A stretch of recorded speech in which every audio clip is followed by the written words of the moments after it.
আম্মা জানা সিদ্দিকা রাদিয়াল্লাহু তাআলা আনহা বলেন যে নবীজি সাল্লাল্লাহু আলাইহি ওয়াসাল্লাম তো নিয়মিত সালাতুল লাইল অর্থাৎ রাতের নামাজ আদায় করতেন, কিন্তু কোনো সময় যদি কোনো ব্যথার কারণে কোনো অন্য কোনো কারণে ছুটে যেত, সাল্লা মিনান নাহার, দিনের বেলা তিনি 12 রাকাত নামাজ কাজা আদায় করতেন।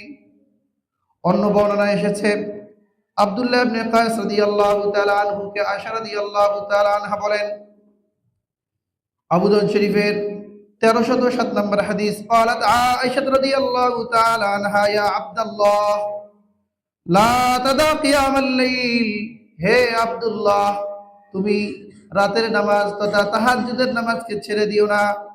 فإن رسول الله صلى الله عليه وسلم كان لا يدعه, কেননা নবীজি সাল্লাল্লাহু আলাইহি ওয়াসাল্লাম কখনো এই রাতের নামাজকে ছাড়তেন না।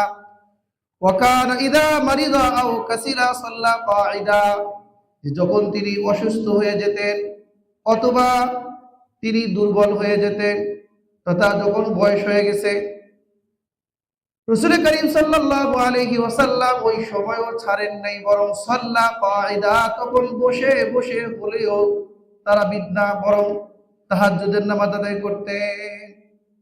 তাহলে কি পরিমাণ গুরুত্ব দিয়েছেন আল্লাহ তাআলা। বলছেন যে আল্লাহ তাআলাকে স্মরণ করো কিয়ামান ওয়া কুউদান ওয়া আলা জুনুবিহিম, দাঁড়িয়ে বসে, তা সম্ভব না হলে কোনো কিছুর উপরে ঠেস লাগিয়ে হেলান দিয়ে হলেও আল্লাহকে স্মরণ করো।